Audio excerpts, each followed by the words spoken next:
We have Justin Herbert and the Los Angeles Chargers taking on Jackson Dart and the New York Giants in New York. This is your Week 4, 2025 prediction and preview video. Let's get straight into it with the home team, the New York Giants. They're currently 0-3 entering this matchup. They are a desperate organization right now, and it starts with the coaching staff with Brian Daboll. He's on the hot seat. And the same with Joe Schoen, their general manager. So they're making a huge quarterback decision. They're moving off of Russell Wilson for the entire season, and they're going to start their rookie Jackson Dart in this matchup. Now, it's not ideal to start your rookie quarterback against one of the best teams in the NFL. The Giants 0-3, the Los Angeles Chargers 3-0. But when you look at the Chargers defense, and this is year 2 with Jesse Minter being their defensive coordinator, they don't give up many deep plays down the field until late in the game. You have to take what the defense gives you early on. Jackson Dart, he's a better athlete at this stage of his career than Russell Wilson is. Get him going outside the pocket. Use that read option to your advantage with Cam Skattebo. And we've seen Jackson Dart do this. He got to play a snap against the Dallas Cowboys. He slipped down, but that was a read option play. Last week, it was him and Cam Skattebo again against Kansas City. They brought him in the red zone situation. Kansas City, they were worried about the legs of Jackson Dart. He hands the football off to Cam Skattebo. Do that in this matchup and run some RPO, run some quick game action. The Chargers, they run that 3 safety look over and over again.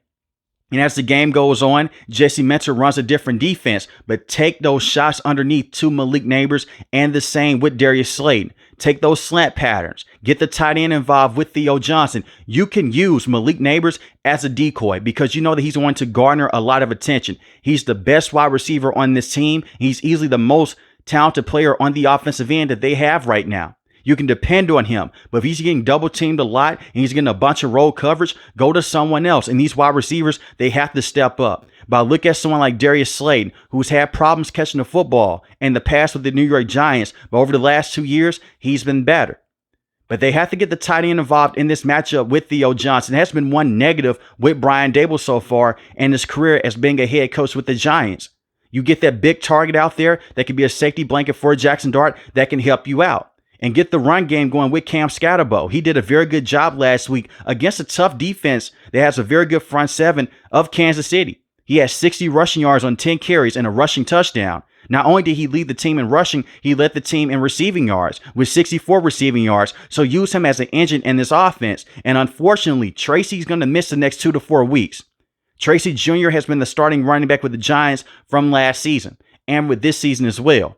But Cam Skattebo, he's a tough, physical runner. Get him and Devin Singletary going. You don't want Jackson Dart to go out there and be overwhelmed in this matchup against the Chargers because things can get ugly fast. This Chargers defense, they gave Patrick Mahomes a lot of problems. The same with Geno Smith. Geno Smith had 0 passing touchdowns and 3 interceptions when he was throwing the football 20 yards down the field because of that 3 safety look and it kept rotating over. But last week against the Denver Broncos, Sean Payton and Bo Nix, they were targeting out the secondary, but that was later on in the game. Cortland Sutton was wide open late in the matchup. Bo Nix just missed the pass. There may be some times in this matchup to where he may send a blitz, which is rare.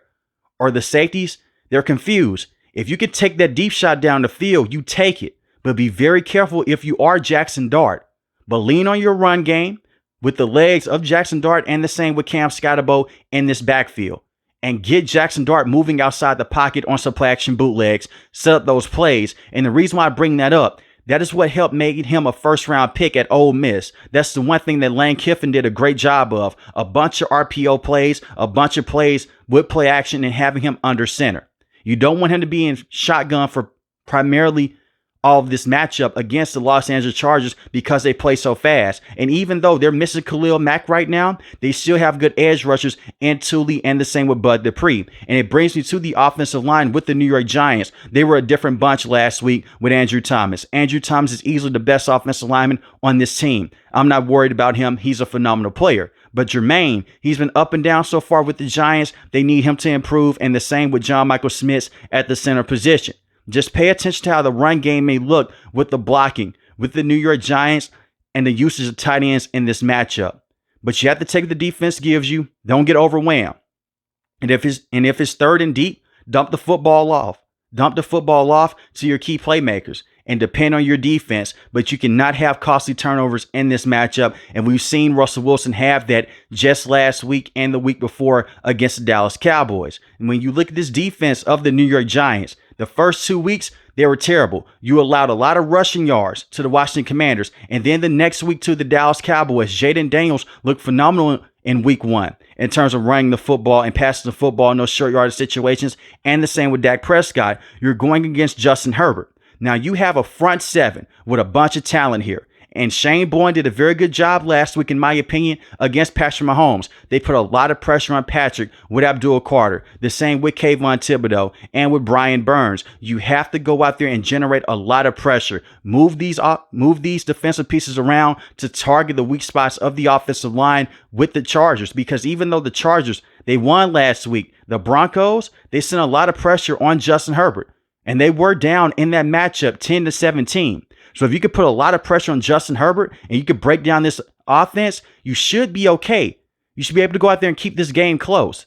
There is no reason why this defense should not be able to go out there and minimize those rushing yards on the ground and put a lot of pressure on Justin Herbert. One offensive lineman in particular, Bradley, at the center position with the Chargers, he's going to have his work cut out for him. You have one of the best defensive tackles in the game in Dexter Lawrence. They may double team him. Now Brian Burns, he's in one-on-one situations. The same with Kayvon Thibodeau and even Abdul Carter. And this is not a fully healthy offensive line with the Chargers. They have Trey Pipkins, who has played the right tackle position before. But just last season, Rashawn Slater was a starting tackle. And he went down in training camp with that leg injury. So if you can go out there and generate that pressure and force Justin Herbert into some uncomfortable situations, you should be fine. And if you want to set up a spy, you can set up Abdul Carter as a spy. But personally, I want his hand in the dirt. Go out there and have the contained coverage on the outside and put that pressure on Justin Herbert and keep this football game close. As far as the secondary, you have Paulson Adebo, solid cornerback, and Javon Holland is a very good safety as well. It just comes down to the coaching with the New York Giants here with Shane Bowen, the defensive coordinator, and with Brian Daboll, the head coach and the main offensive play caller. But we'll see what happens with the Giants in this matchup as they face one of the tougher teams in the NFL. Now let's talk about Justin Herbert and the Los Angeles Chargers. They are coming off a very good win last week over the Denver Broncos. They won this matchup 23-20, walk-off field goal. Justin Herbert continues to be one of the best quarterbacks in the game. He was 28 of 47, 300 passing yards, 1 passing touchdown, 1 interception. He did get sacked 5 times, and I'm worried about that in this matchup because of the front 7 of the New York Giants. They have talent everywhere. This offensive line has to be better. And like I mentioned before, I know that they're not fully healthy and they have some weak spots on this offensive line. But Joe Alt is one of the best tackles in the game in year 2. But they need Bradley to be better at the center position. And when you look at someone like Mekhi Becton, he's questionable to play in this matchup. He went down with a concussion against the Denver Broncos, and a lot of pressure came from that right guard position. If he's not able to play in this game, you have Trey Pipkins at right tackle, and you have Jamari at the right guard position. Those players have to step up. Now, it's also important to bring up this note. Justin Herbert had 47 pass attempts. The more times you pass the football in this league, because it's so competitive, you're going to take more hits. You need to have a more balanced offense. And so far, this Chargers offense has been very pass heavy with the weapons that you have on the outside with Quentin Johnston, the same with Keenan Allen, and also with Ladd McConkey. But we know Greg Roman as an offensive coordinator, dating back to his time with the 49ers, dating back to his time with Lamar Jackson, the Baltimore Ravens, he loves to run the football. And we finally got to see Omarion Hampton go out there last week and have a very good football game. He has 70 rushing yards, 1 rushing touchdown. He also had 59 receiving yards, get him going in this matchup. Now, last week against Kansas City, the Giants defense was very solid against the run. But like I mentioned, week 1 and week 2, they gave up a lot of rushing yards because the gap discipline isn't there. Test out that run defense. And I know Najee Harris is out for the rest of the season. He tore his Achilles. My prayers are with him. The same with Nick Bosa, who went down with an ACL injury, and anyone else that got injured last week. And even in practice. Wish nothing but the best for those guys. But you have Omarion Hampton. You drafted him in the first round. You can easily give him 20, 25 carries in this matchup. And if you can run the football on this Giants defense, that's going to make life easier for Justin Herbert because now you can set up those play action passes. And we've seen how this Giants defense has looked against Jayden Daniels and the same with Dak Prescott. No offense to Dak Prescott. I feel like Justin Herbert is a better player. He should be able to go out there and carve up the secondary. Quentin Johnston has been a monster so far. In week 1, had a phenomenal game against Kansas City. Here he comes again against the Las Vegas Raiders. 3 catches, 71 receiving yards, a receiving touchdown. Get him going vertical. You need a big play, you not go to Quentin Johnston. I know what happened his rookie season. Had a lot of drops. Last year was very inconsistent. That's the past. We're talking about the present here. And so far, Quentin Johnston has stepped up. Those intermediate routes, here comes Ladd McConkey and here comes Keenan Allen. Now, Keenan Allen has the best rapport with Justin Herbert. But you feed the hot hand.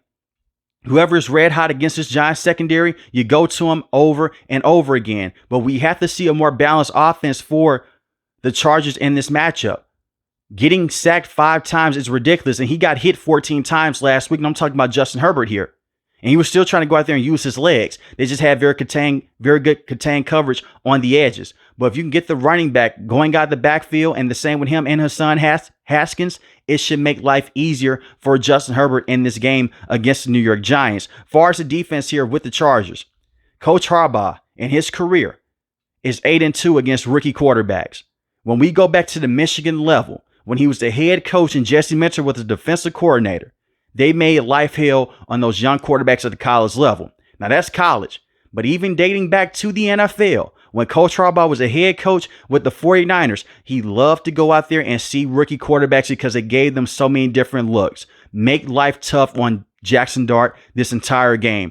Take away that run game. And this is the one thing with the Chargers, even dating back to last year, they have a very good rushing defense.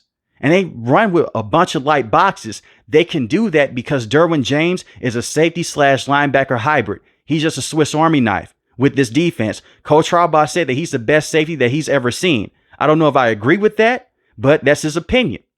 But Derwin James can be an X factor in this matchup. You stop that run game and you make Jackson Dart be the focal point of this offense. It plays into your hand because you can give him so many different looks.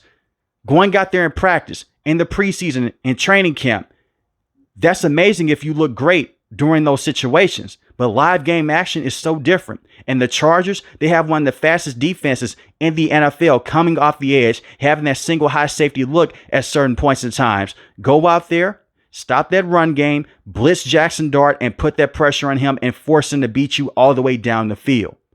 And take away Malik Nabers. And the reason why I say all this is what the Chargers have done before in the past. Look at what happened against Geno Smith. 3 interceptions in that matchup. They took away Brock Bowers. And the same with Jacoby Myers. They take away your safety blankets and they make life tough on you. And that's a veteran quarterback.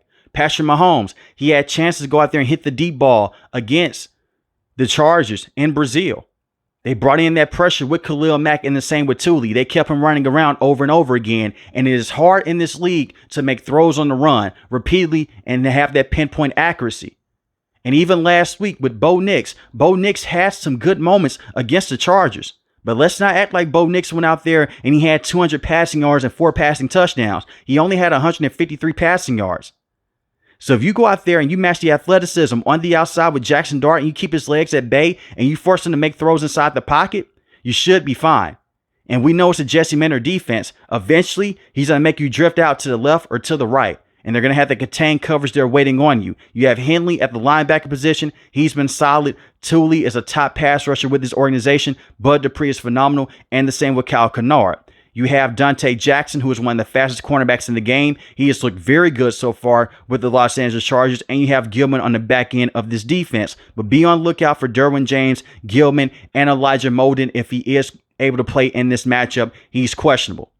With all that being said, I have to pick a winner. It's a prediction video for a reason, right? I'm going to take the Chargers to win this game. And this is also my bold prediction.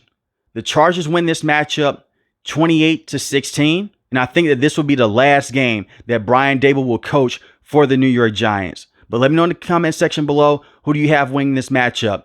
The New York Giants or the Los Angeles Chargers? If you're new to the channel, hit the subscribe button. If you like the video, hit the like button. Most importantly, want each and every last one of you guys stay safe, stay positive. Thanks for the video, guys. God bless. Peace.